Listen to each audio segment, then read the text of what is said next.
Bismillahirrahmanirrahim. 10 salawat yang mengandung syirik dan bid'ah. Sebagiannya mengandung syirik, sebagiannya mengandung kekufuran, sebagiannya mengandung bid'ah. Insya Allah kita sebutkan secara singkat 10 poin. Yang pertama adalah salawat bid'ah sekaligus syirik. Kenapa bid'ah? Karena tidak ada contoh dari Rasulullah SAW. Sekaligus juga lafaznya mengandung syirik. Contohnya salawat nariyah, atau mereka sebut juga salawat tafrijiyah atau salawat kurutubiyah. Bagaimana bunyinya?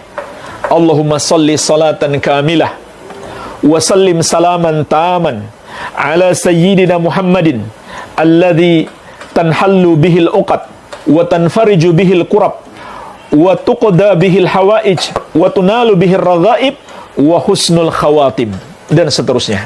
Artinya, ya Allah, limpahkanlah salawat yang sempurna dan curahkanlah salam yang penuh kepada Nabi kita Muhammad sallallahu alaihi wasallam, yang dengan beliau semua kesulitan dapat terpecahkan, semua kesusahan dapat dilenyapkan, semua keperluan atau kebutuhan dapat terpenuhi, dan semua yang diinginkan dapat digapai, dan husnul khatimah dapat diraih. Ini namanya salawat nariyah. Maka jemaah sekalian, pertama, salawat ini bid'ah karena tidak dicontohkan oleh Rasulullah SAW. Yang kedua, kalau diyakini beliaulah yang dapat menolong semua kebutuhan kita, menghilangkan semua kesusahan kita, maka tidak diragukan lagi ini adalah syirik. Dan secara lafaz, menurut bahasa Arab, bisa bermakna demikian. Bisa bermakna demikian lafaz yang ada dalam salawat nariyah. Padahal Allah menegaskan, amma yujibul muttarra idza da'ahu wa yakshifus su'a. Siapakah yang dapat mengabulkan doa orang yang kesusahan tatkala dia berdoa kepadanya? Tentu tidak ada selain Allah. Dan siapakah yang dapat menghilangkan keburukan? Tentu tidak ada selain Allah Subhanahu wa ta'ala. Ya. Jadi ini adalah bid'ah dan bisa bermakna syirik kalau diyakini bahwa Muhammad sallallahu alaihi wasallam menghilangkan segala kesusahan dan mengabulkan segala kebutuhan hamba. Ya.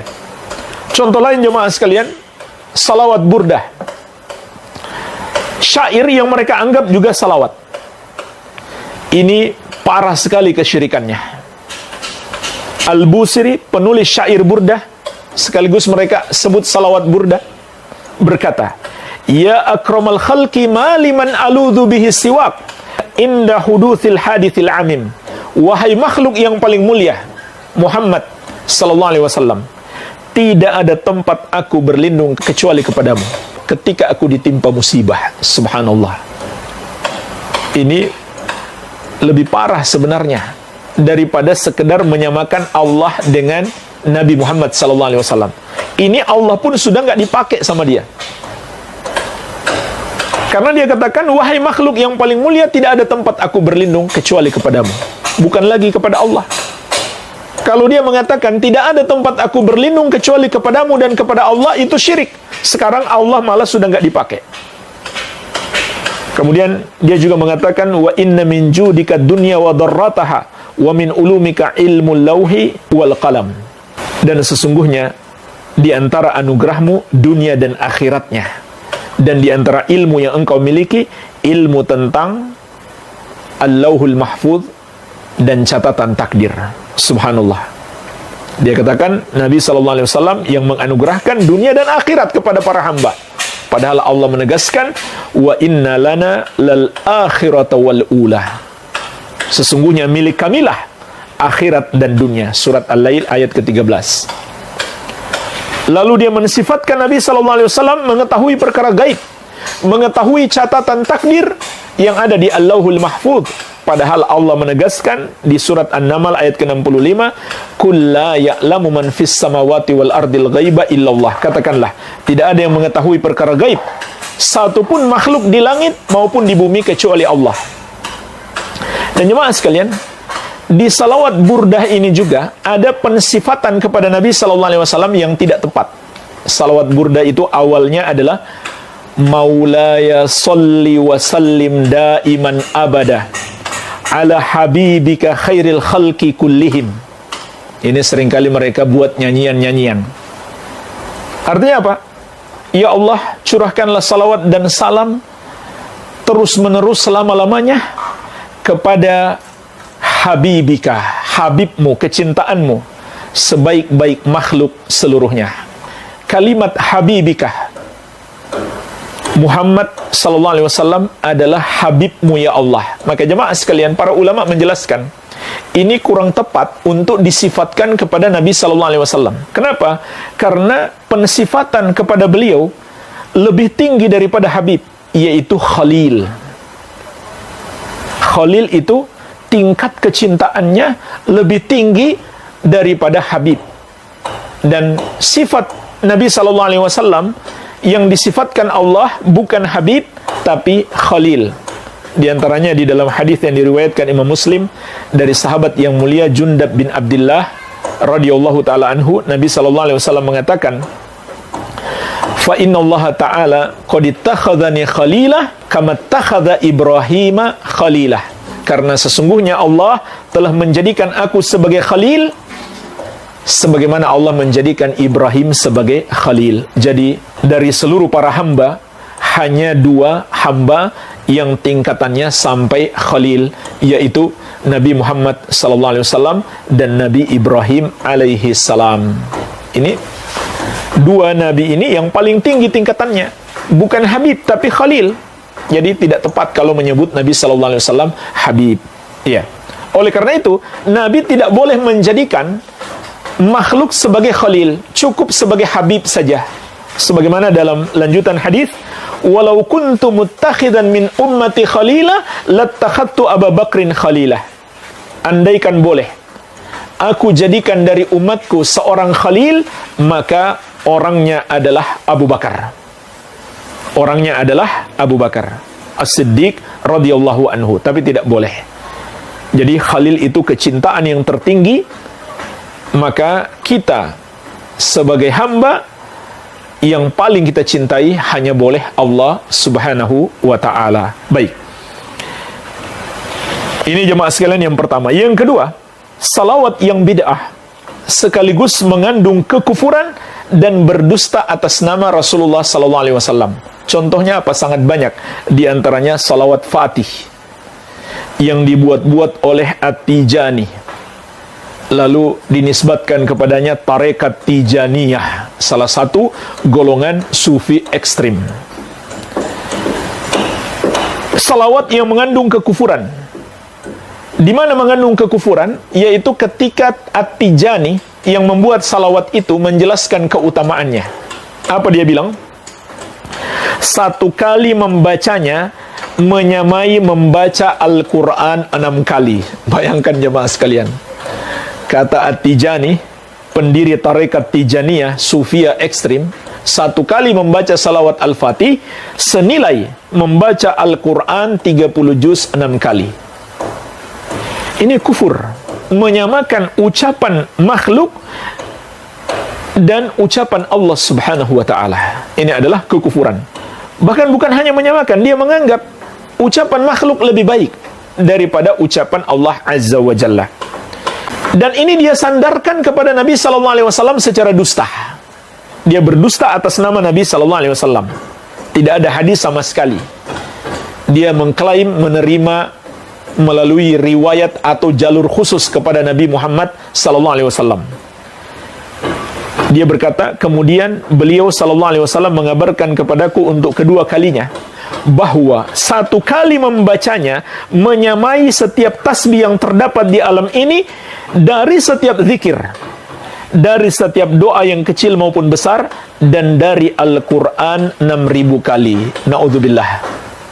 salawat Fatih, dia katakan Nabi Muhammad SAW mengabarkan kepadaku pada akhirnya menjadi lebih afdal dari Al-Quran sebanyak 6.000 kali.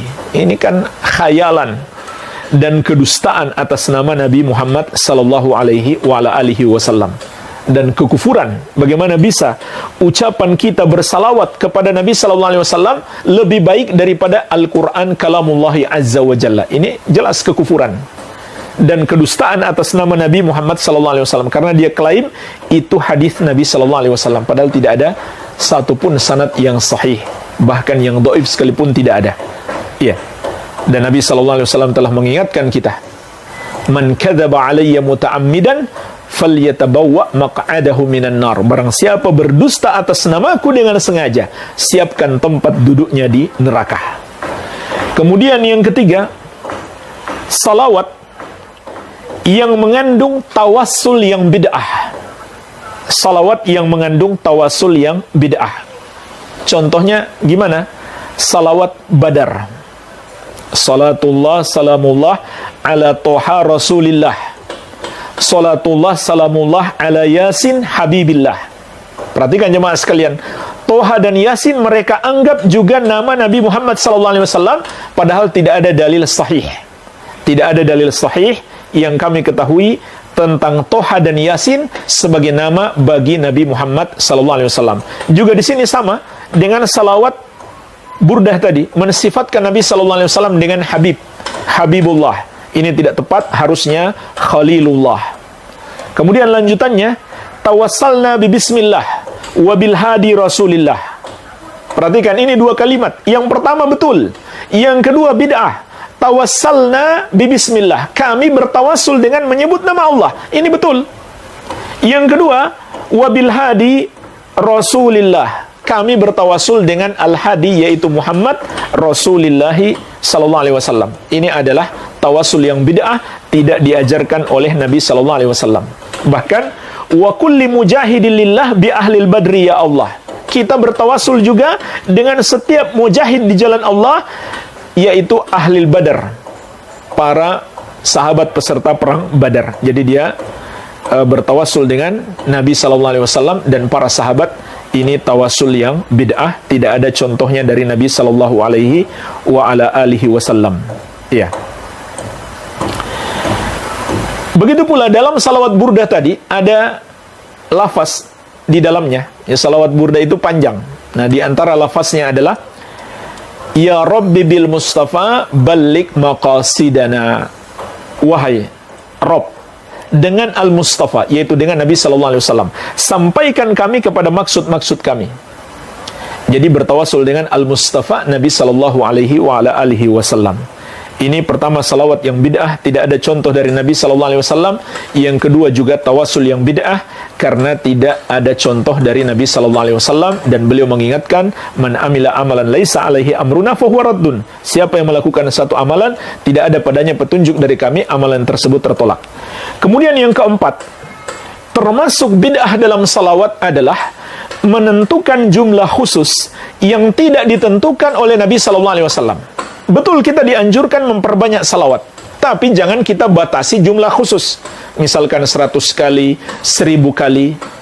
Dan termasuk salawat nariyah, mereka anjurkan dibaca 4444 kali.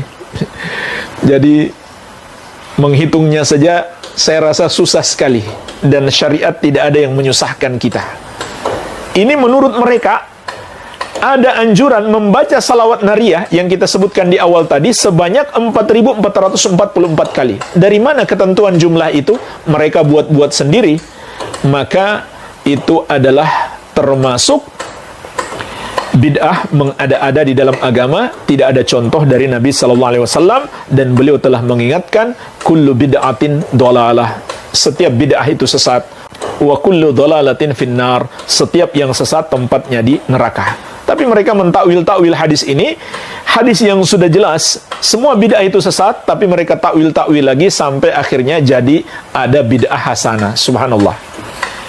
Kemudian yang kelima, meyakini keutamaan khusus. Meyakini keutamaan khusus. Seperti jemaah sekalian, mereka yakini membaca salawat nariyah tadi sebanyak 4.444 kali, maka semua permintaan akan dikabulkan. Dari mana keutamaan khusus seperti ini? Mereka buat-buat sendiri, tidak ada dalilnya. Maka meyakini ada keutamaan khusus tanpa ada dalilnya, ini adalah termasuk keyakinan yang bid'ah. Begitu pula salawat fatih tadi, itu keutamaannya sangat banyak menurut mereka. Terbebas dari berbagai macam kesulitan di dunia dan di akhirat, dibaca ribuan kali dan seterusnya. Ya, ada jumlah-jumlah khusus dengan keutamaan-keutamaan khusus. Dan keutamaan-keutamaan khusus itu pun dengan jumlah-jumlah khusus, seperti mereka mengatakan membaca salawat Al-Fatih 100 kali pada malam Jumat, maka dosa selama 400 tahun terhapus. Intinya mengada-ada dalam agama, keyakinan-keyakinan yang batil yang tidak berdasarkan dalil. Yang keenam, menentukan waktu khusus tanpa ditentukan oleh dalil. Seperti hari-hari khusus, hari Senin misalkan atau hari Kamis, maka kita diperintahkan memperbanyak salawat. Silahkan memperbanyak salawat kapan saja. Tidak boleh kita mengatakan kalau masuk hari Senin misalkan kita perbanyak salawat. Tidak, kapan saja kita perbanyak salawat. Tapi kalau kita katakan jika masuk hari Jumat kita perbanyak salawat, boleh. Kenapa? Ada dalilnya. Karena ada dalilnya. Sedangkan hari Senin atau Kamis dan lain-lain tidak ada dalilnya. Yang ketujuh, menentukan tempat khusus tanpa dalil. Jadi ada tempat-tempat khusus yang kita sebutkan tadi dianjurkan dalam dalil. Seperti ketika memasuki masjid dan keluar dari masjid. Ketika di Masjid Nabawi lebih dianjurkan lagi. Kalau kita menentukan ada tempat khusus, jika kita sampai di situ hendaklah kita perbanyak salawat, padahal tidak ada dalil yang menjelaskan, maka itu adalah termasuk bid'ah. Iya. Termasuk menentukan keadaan-keadaan khusus, menganjurkan salawat padanya yang tidak dianjurkan di dalam syariat, atau menambah-nambah lafaz yang tidak dianjurkan dalam syariat, seperti ketika adzan menambah kumandang salawat, maka ini termasuk bid'ah. Salawat itu bagus, disyariatkan, tapi ketika adzan jangan kita tambah kumandang salawat. Bersalawat setelah adzan itu disyariatkan, tetapi menambah kumandang adzan dengan salawat itu adalah termasuk bid'ah. Ya, oleh karena itu jemaah sekalian, para sahabat melarang apa yang sudah ditentukan lafaznya dari Nabi SAW, lalu kita tambah-tambahi lagi.